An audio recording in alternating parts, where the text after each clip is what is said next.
참 평안한 시간이 되었습니다. 날도 서늘해져서 이제 분주히 움직여도 땀도 좀 덜 나고요.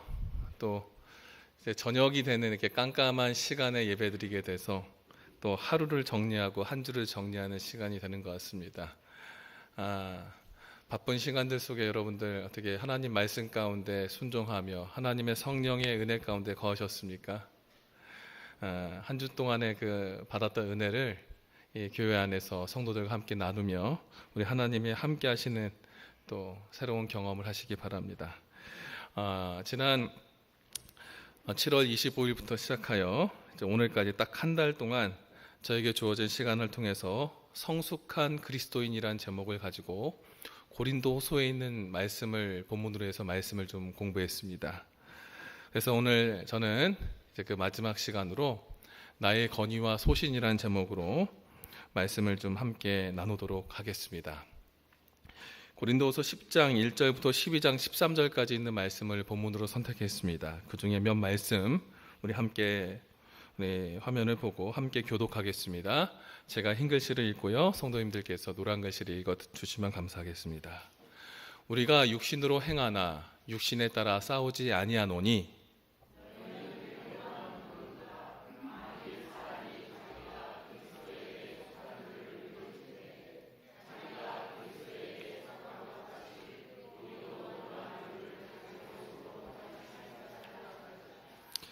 그들의 말이 그의 편지들은 무게가 있고 힘이 있으나 그가 몸으로 대할 때는 약하고 그 말도 시원하지 않다 하니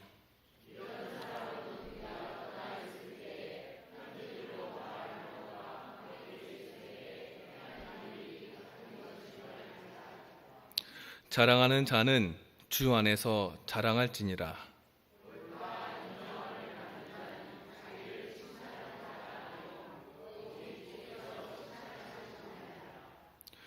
누가 약하면 내가 약하지 아니하며 누가 실족하게 되면 내가 애타지 아니하더냐.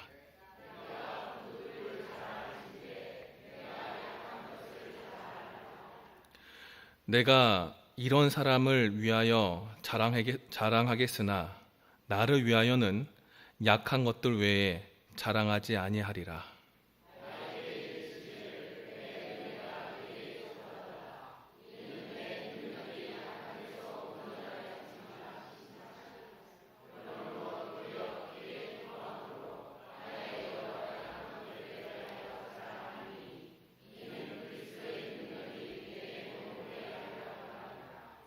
10절에 있는 말씀 함께 읽겠습니다. 시작. 그러므로 내가 그리스도를 위하여 약한 것들과 능욕과 궁핍과 박해와 곤고를 기뻐하노니 이는 내가 약한 그때의 강함이라. 아멘. 세상에 살며 어릴 때는 이 정도 자리에 가면 좋을 것 같은데, 또 이런 직업을 가지면 좋을 것 같은데, 또 이런 곳에 살면 좋을 것 같은데, 이런 생각을 막연하게 했었습니다. 그런데 막상 그 자리에 가보고 또 그곳에 있는 사람들을 바라보고 함께 부딪혀 살아가는 사람들 속에 있으면서 느끼는 건 그렇게 어릴 때 봤던 그 시각과는 너무나도 다른 것들을 많이 보게 됩니다.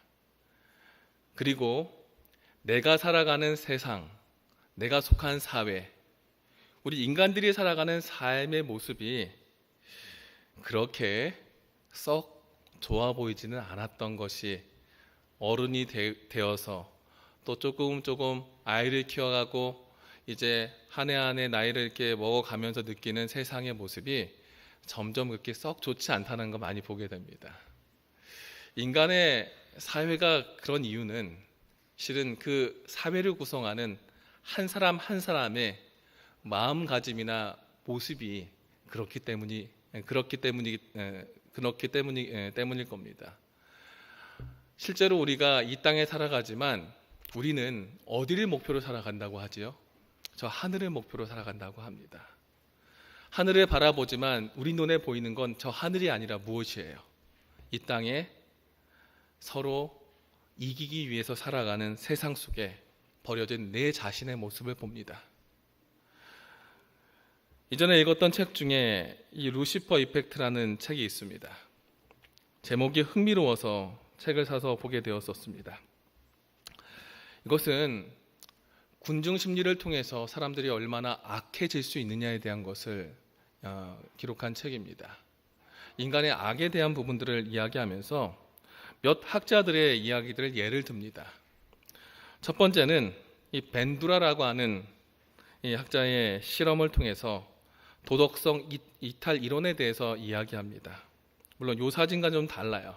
이 벤두라라고 했던 사람이 학습 이론에 이 교육학에 더 나오는 분인데 이 사람이 학생들을 이렇게 모아서 어떤 한 사람은 가르쳐주고, 그러니까 이 학생들이 한 사람은 문제를 내주고 한 사람 맞추게 하는데 못 맞추면 이 못 맞춘 그룹에 이제 하나하나 고통을 주게 했었어요.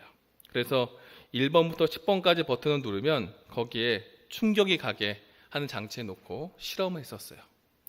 그래서 사람들이 얼마만큼 그 일을 할 것인가를 봤을 때 실은 적어도 한 3이나 4 정도면 되겠지라고 생각했었는데 실은 얼마까지 올라가냐면 10까지 다 올라간 거예요.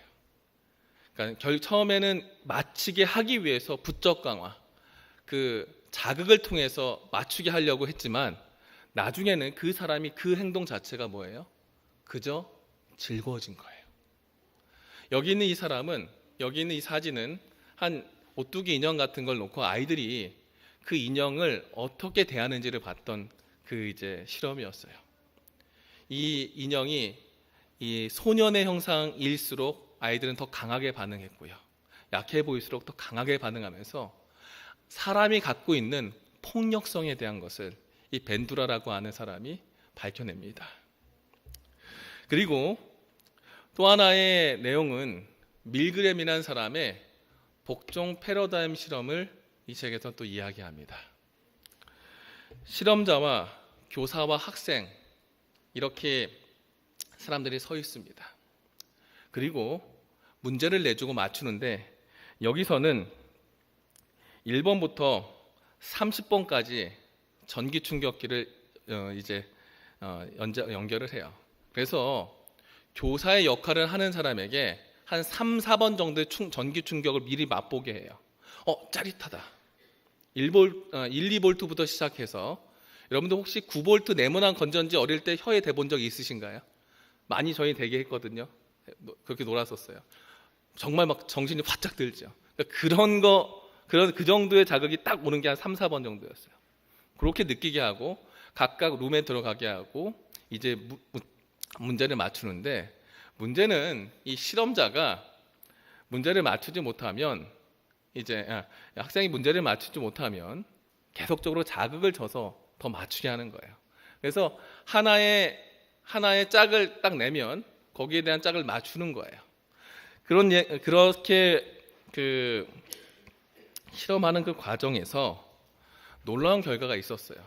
아까 벤두라가 했던 실험하고 비슷하게 퀴즈를 내고 맞추는 그런 역할을 하는데 여기서 조금 다른 것은 이미 자극을 누르는 사람이 이 자극이 얼마만큼 센지를 알고 있어요? 모르고 있어요? 알고 있다는 거예요.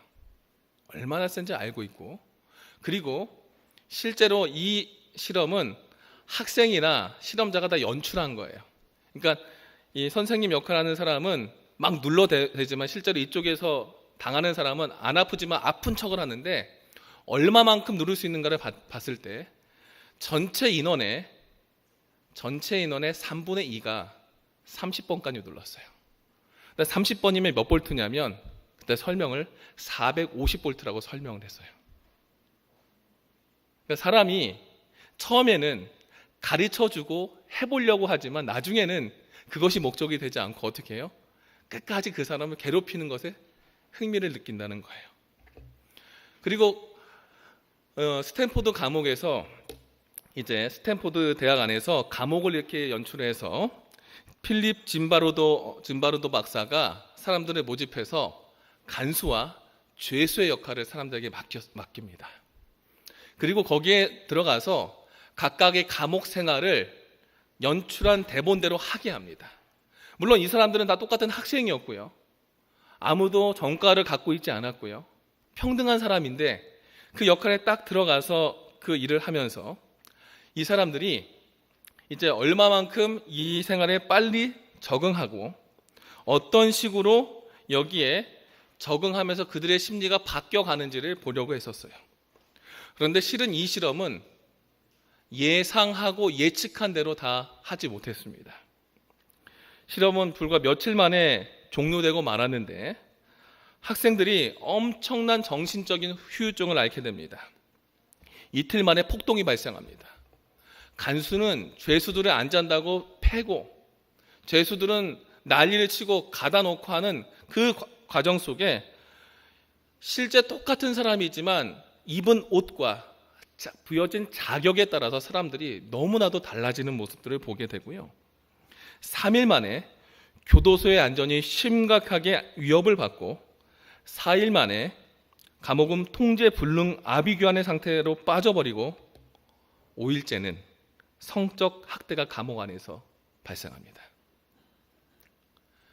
멀쩡한 사람인데 이런 환경에 딱 갖다 놨을 때 사람들이 어떻게 돼요?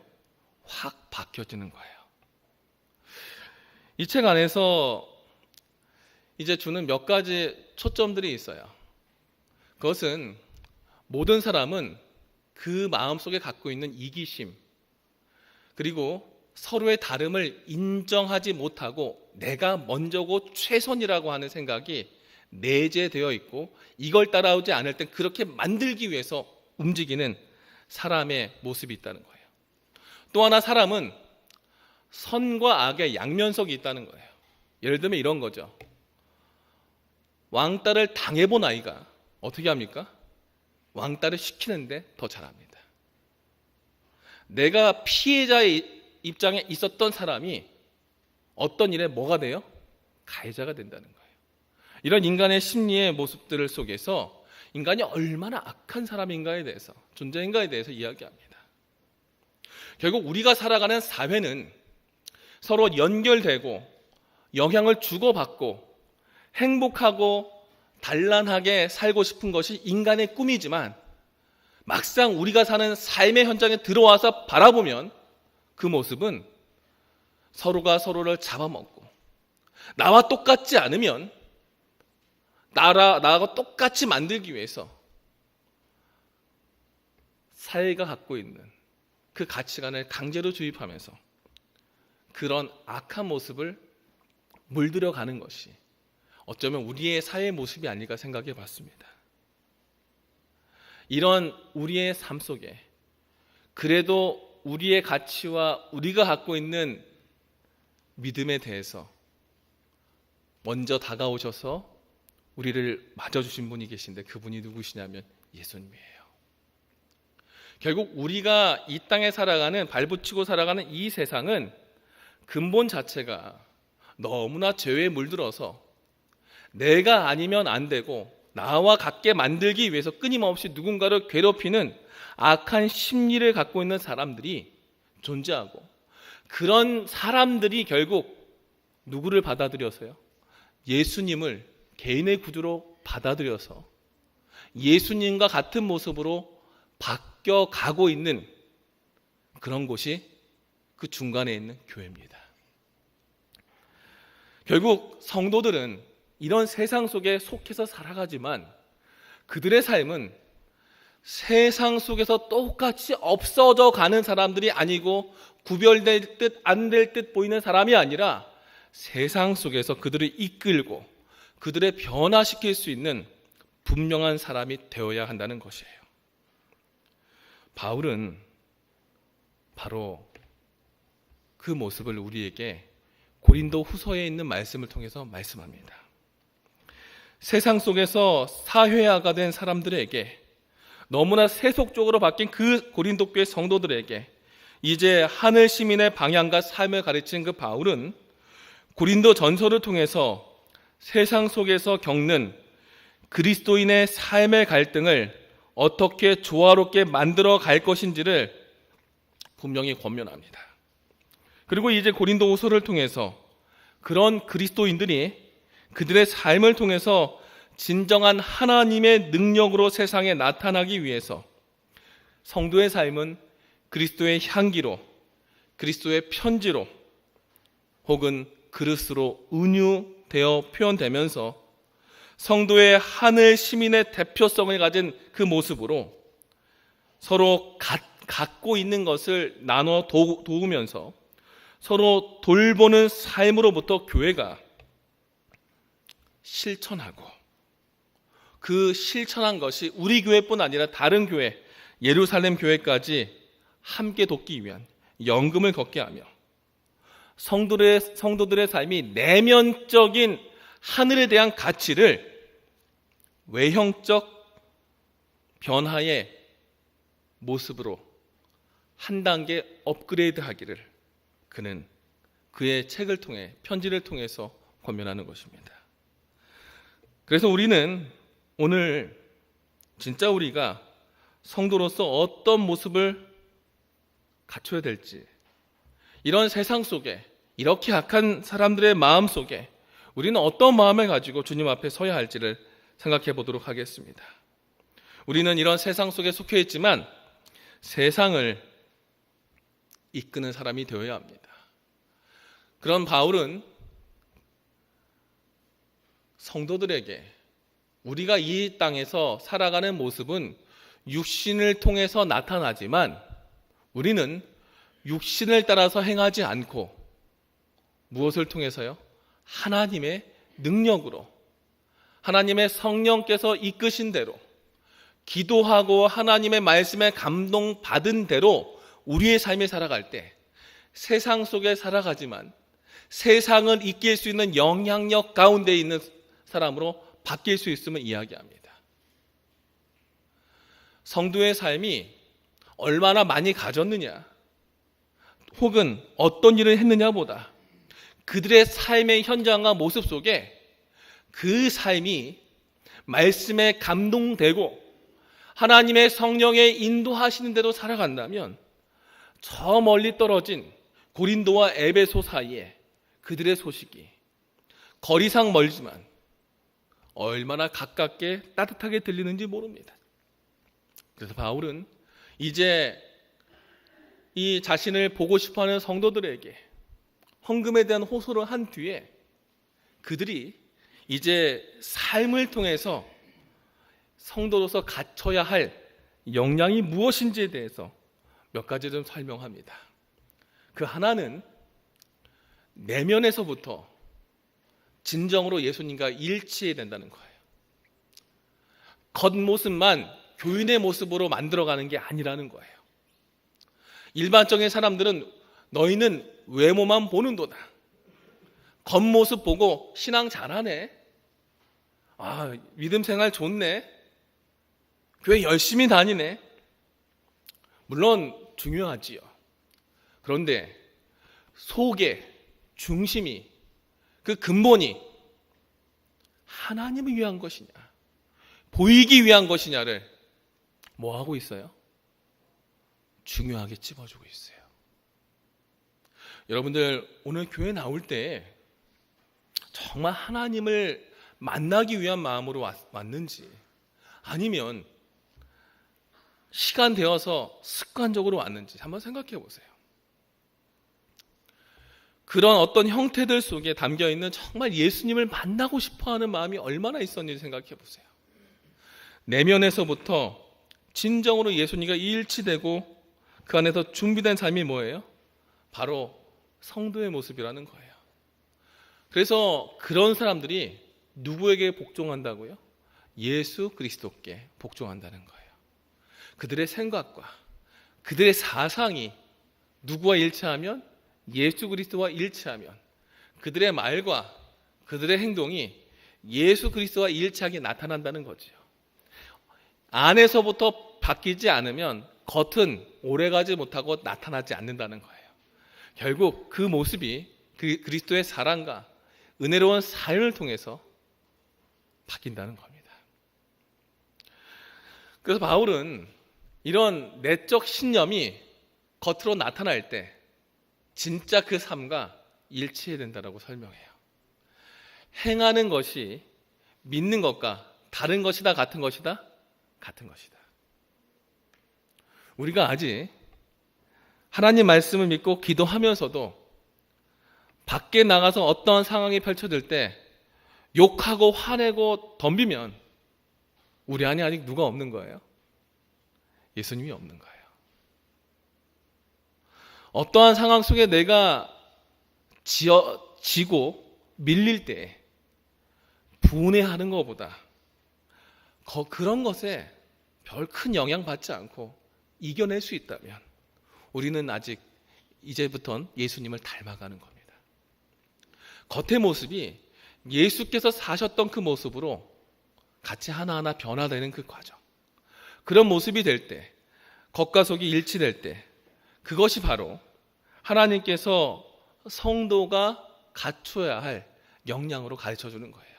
결국 그 삶의 모습이 사람들로부터 이런 사람이야 라고 인정받고 소문나는 것이 아니라 하나님께서 보실 때 정말 내 자녀답다 라고 칭찬받는, 하나님께 칭찬받는 사람이 되어야 된다는 것이에요. 지금 이 말은 바울이 성경을 쫙 보다 보면 어느 타임에 얘기하냐면 헌금 낸 다음에 하는 얘기예요. 행동이 나타나는 그 순간 행동의 근원이 얼마를 낼 것인가에 대한 문제가 아니라 내가 갖고 있는 것 중에 영혼들을 위해서 기뻐 낼 수 있는 것을 자원해서 낼 수 있는 그 삶으로 만들어내라는 거예요. 그 말은 돈에 대한 문제가 아니라 내가 갖고 있는 삶과 내가 생활하는 이 땅의 생활이 내면적 가치에 의해서 지배되고 하나님의 성령의 인도하시는 대로 인도함 받을 수 있도록 그 삶을 이끌라는 것이에요. 결국 하나님께서 원하시는 사람은 겉과 속이 같은 사람이에요? 다른 사람이에요? 같은 사람이에요. 아까 제가 책에 있었던 내용 속에 거기 그 책에서 중요하게 얘기하는 또 하나의 핀트는 인간의 선악의 양면성입니다. 선한 듯 하지만 악하고 악한 듯 하지만 선한 그 모습이 아니라 끝까지 앞도 뒤도 겉과 속도 누구를 닮아 있는 거예요? 예수님을 닮아 있는 거예요. 그래서 이 바울은 그런 성도들이 세상에 살 때 주의해야 할 몇 가지가 있다. 그것은 거짓된 진리와 자랑거리다. 이 고린도서 11장은 바로 그 얘기를 해요. 그러면서 그 당시에 다른 복음들, 예수님의 이름으로 이야기하지만 진짜 예수님이 아닌 그 당시에 다른 복음들에 대해서 이야기합니다. 물론 11장에 있는 내용이 그런 내용입니다. 하와를 뱀이 와서 꼬셨는데 아주 멋진 동물로 와서 꼬시면서 좋아 보이는 모습으로 꼬셨지만 결국 그게 아니었다. 세상에서 인정받는 진리인 것 같지만 그것이 하나님과 정확하게 일치하지 않으면 그것이 참된 진리가 아니다. 그래서 우리가 그런 것들을 받아들여서는 안 된다. 그 내용 속에 또 하나가 있는 게 무엇이냐면 겉으로는 하나님처럼 보일지라도 속으로 변화되지 않고 속으로는 하나님을 예치지만 겉으로는 실천하지 않고 양면성을 갖고 있는 모든 신앙까지도 거짓 진리에 함께 둡니다. 그래서 이 바울은 그릇된 복음을 통해서 이 성도들을 권고하고요. 복음과 조화되지 않는 사람들에 대해서도 권고합니다. 말씀대로 살라라는 거예요. 그리고 복음 안에 있지만 그들의 삶의 가치가 세상의 가치로 자랑하는 사람들, 그런 사람들 또한 하나님께서 경계하는, 우리가 주의해야 할 세상의 가치인 것을 이야기합니다. 우리의 삶이 예수 안에 한 구원의 방주에 들어와서 하늘까지 가는 여정에 들어왔다면 더 이상 두고 온 세상과 뒤에 흘러 떠내려가는 세상의 가치를 뒤돌아보지 않았으면 좋겠습니다. 그리고 우리가 이미 버렸던 우리의 나쁜 습관들과 나의 예수님 없었던 삶의 가치관들에 더 이상 목매지 않았으면 좋겠습니다. 바울은 그의 편지를 통해 이제 세상 속에서 우리가 힘 받고 진짜 성도답게 사람들이 우리를 볼 수 있는 내 삶의 권위와 내 모습을 높일 수 있는 그 삶의 가치가 무엇인지 설명하며 그는 우리 모든 성도들이 그렇게 되기를 호소합니다. 그것은 하늘을 얻을 수 있도록 삶을 준비하라는 거예요. 예수님도 산상수훈에 보시면 저 천국과 땅을, 땅이라는 것도 저 천국을 이야기하죠. 천국과 땅을 얻을 사람은 어떤 사람이라고 얘기합니까? 가난하고 온유한 자, 심령이 가난하고 온유한 자로 이야기합니다. 어떤 면에서 그들은 세상에 인정받는 가치를 버리고 하늘의 가치로 준비된 사람, 세상에서는 인정받지 못하지만 하늘에서 인정받는 사람, 그런 사람으로 준비될 때 비록 이 땅의 삶이 어떻게 보일지라도 내가 하나님 앞에 정직하고 말씀에 따라 순종했다면 그것이 진정 하늘에 들어갈 만한 사람인데, 그러면서 우리가 갖고 있는 세상적 가치를 버리라는 거예요. 바울이 그 자신을 자랑하면서 내가 한번 내 자랑하겠습니다. 내가 육신을 따라 자랑하면요, 나 히브리인이고 이스라엘 백성이고 아브라함의 후손이고 나 확실한 바리새파입니다. 내가 나온 학력, 내가 갖고 있는 지위, 우리 집안 이런 집안인데 그거 하늘 가는데 아무 소용없습니다. 내가 얼마나 갖고 있느냐, 얼마나 배웠느냐, 내가 얼마나 사람들에게 인정받았느냐, 그거 중요하지 않습니다. 하지만 세상에선 그게 중요하지요.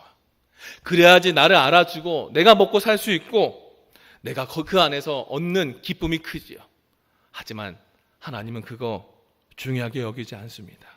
오히려 하나님께서 원하시는 것이 있다면 남들이 알아주는 가치가 아니라 어쩌면 아무도 알아주지 않아서 오는 가난함의 축복, 옥에 갇히고 매 수도 없이 맞고 여러 번 죽을 뻔하다가 40번에서 하나 감한 매를 몇 번 맞았어요? 5번이나 맞고 3번 태장으로 맞고 한 번은 돌에 맞고 3번은 파선하고 일주일을 깊은 바다에서 지내고 강도, 동족, 이방인의 위험과 신의 광야, 바다, 거짓 형제의 위험, 내 주변 모든 사람들로부터 당하는 여러 위험 속에 수고하고 애쓰고 잠도 자지 못하고 줄이고 목마르며 여러 번 굶고 춥고 헐벗은 상태로 사는 그 모습 속에 있을지라도 그 삶이 주의 복음 전하고 주의 복음 전하기 위해서 내 안에 있는 나의 하나님, 나의 예수를 만난 가치를 그대로 사람들 앞에 정직하고 뜨겁게 증거하는 그 삶이 된다면 그것만으로도 뭐하다? 너무나 행복하다. 너무나 만족한다. 그것만으로도 하나님 앞에 자랑이 되기 때문에 내가 갖고 있었던, 내가 소유했던 많은 지적인 세상적인 모든 소유를 다 버린다. 그리고 오히려 내가 하나 근심하는 게 있다면 오히려 우리 모든 성도들이 이렇게 함께 그 길 갔으면 좋겠는데 아직 우리가 그렇게 하지 못한 것들, 그런 것들을 염려하는 것이다라고 이야기합니다. 우리 안에 우리는 얼마나 많은 영적 갈등으로 하나님 앞에 서 있습니까? 매일 뉴스 속에 나오는 이야기들은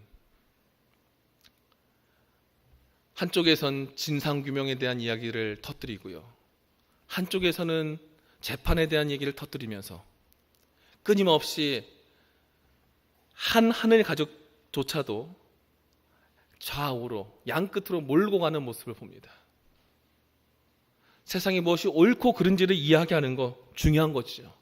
하지만 그런 세상의 소리 속에 우리가 얼마나 내 자신이 하나님 앞에 온전히 서 있었는지, 아니면 세상 앞에 서서 내가 어느 축에 기울어져 있는지를 스스로 바라보지 못하고 서로를 손가락질하며 살게, 요즘 매스컴에서 서로를 이렇게 헐뜯는 모습을 봅니다. 우리 영적 가치와 우리가 갖고 있는 진정한 하늘을 바라보며 내가 하나님 앞에 어떻게 서야 할까요? 나는 무엇을 자랑해야 할까요? 바울은 이제 그의 이야기를 정리하며 약한 것 자랑해야 됩니다. 세상에서 아무것도 아니고 업신여김 당했던 그 자체를 난 자랑할 겁니다. 왜요? 내가 못나서 그렇게 약하게 취급받고 사람들에게 멸시당한 것이 아니라 내가 잘났지만 예수님을 위해서 그 모든 것을 감당했고 인내했고 그 속에 함께했던 예수님을 내가 만났기 때문에 내가 이 멸시당한 그 자체라도 너무나 기쁩니다. 나 이제 이런 거 자랑할 겁니다. 그러니 성도 여러분, 누가 나를 소송하더라도 기뻐하십시오. 누가 나를 뒤에서 험담하더라도 기뻐하십시오. 왜요? 내가 누군가에 의해서 의도되지 않게, 내가 생각하지 않게 좌우로 휩쓸린다 할지라도 내가 하나님 앞에만 온전히 서 있다면 그 자체만으로도 하나님께 자랑할 만한 것이 되기 때문에 내가 세상에 어떠한 취급받는 것에서 너무나 민감하게 반응하지 마십시오.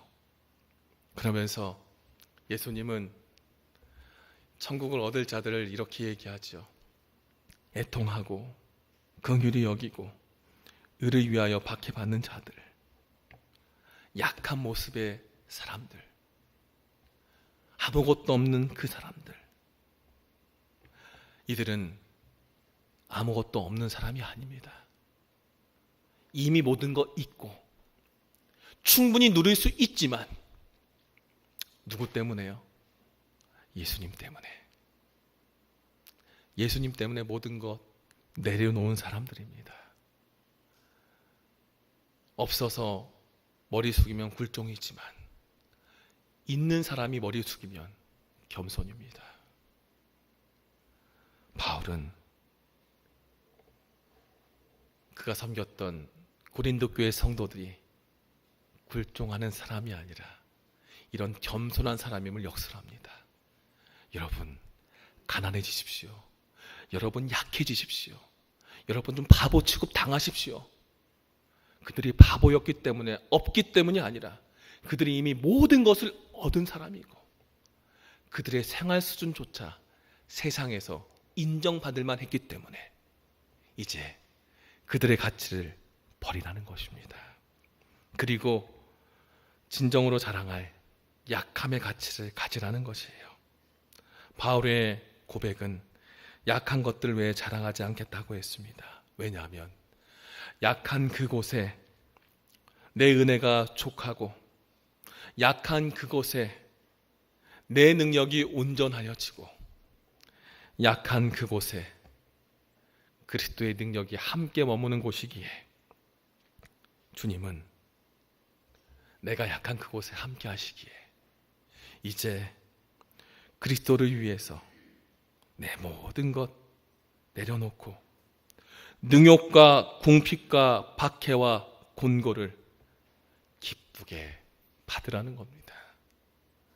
말씀 전하기 위해 당하는 수고로움과 복음을 거절하는 사람들을 통해서 얻는 모욕과 창피함이 있을지라도 그 모든 걸 참아내는 그들을 세상은 약하다고 하지만 주님은 우리를 강하다고 이야기하십니다.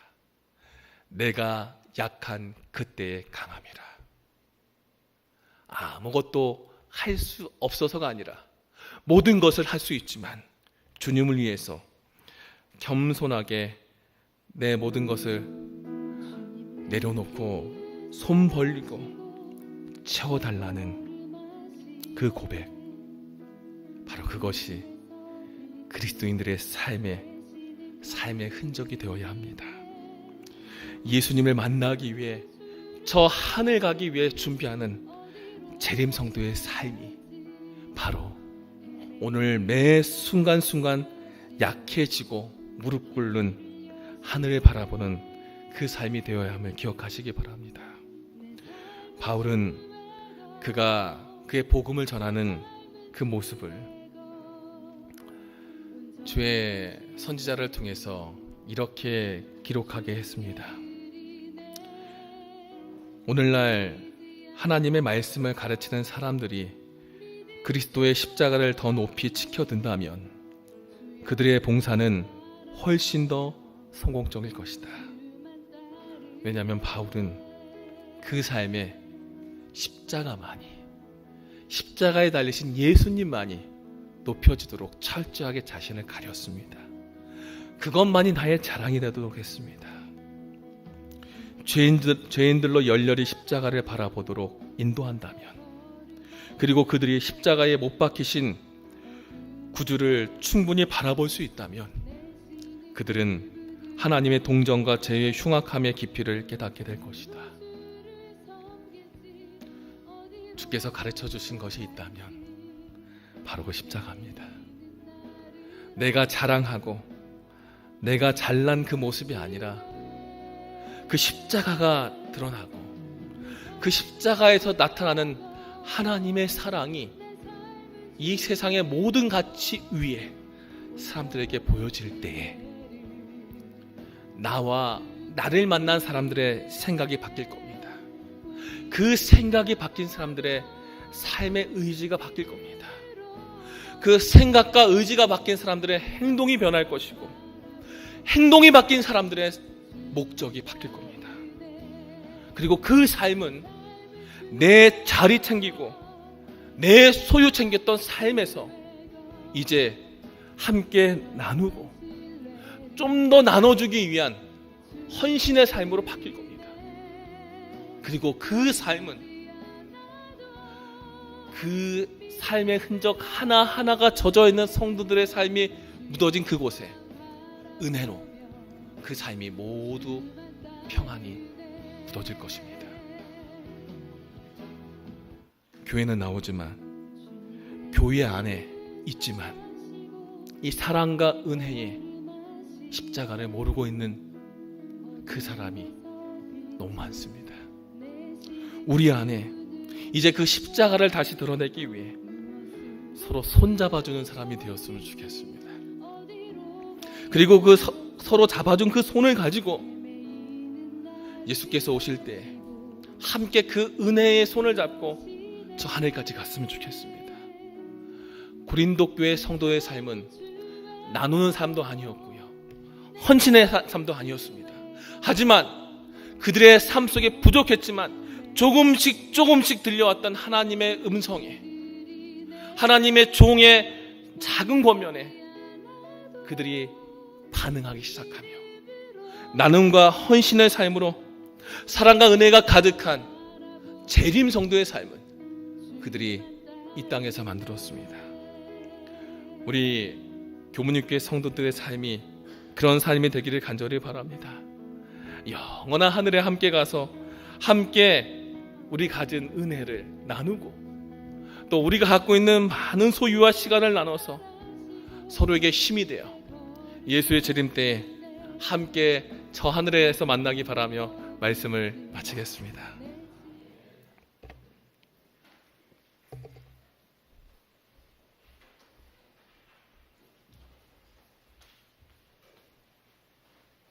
네, 말씀 생각하시면서 우리 찬미 428장 부르시겠습니다. 찬미 후에 말씀 주신 목사님께서 기도하시겠습니다. 428장입니다.